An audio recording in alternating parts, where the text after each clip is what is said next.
আমরা বলবো আল্লাহ তুমি প্রশ্ন করার আগে তোমার একটা কথা বলি, আমারে কিছু জিজ্ঞেস করো না, আমি সব করেছি। এমন কোন পাপ নাই যে পাপ আমারে দিয়ে হয় নাই। আকাশের নিচে জমিনের উপরে আমার চেয়ে বড় পাপী কেউ নাই। একটা একটা করে আল্লাহ স্বীকার করি আমি পাপী, সব পাপের স্বীকৃতি দিলাম। পৃথিবী না জানুক আমি তো জানি আমি কি পাপ করেছি।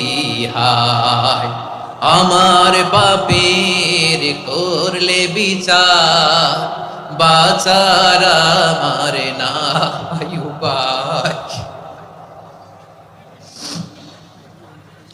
দয়াময় তুমি মাফ করো আমায়, মাফ করো আমায়। আল্লাহ তাআলা যদি দয়া করে আমাদেরকে মাফ না করে, আমাদের বাঁচার কোনো উপায় নাই। আপনি কি ভেবেছেন আপনার নামাজ দিয়ে আপনি জান্নাতে যাবেন? আপনি তাহাজ্জুদ গুজার, সেজদা দিতে দিতে কপালে দাগ ফেলেছেন, এটা আপনারা জান্নাতে নেবে না। আপনি এলাকার সবচেয়ে বড় হাতেম তাই দানশীল, এই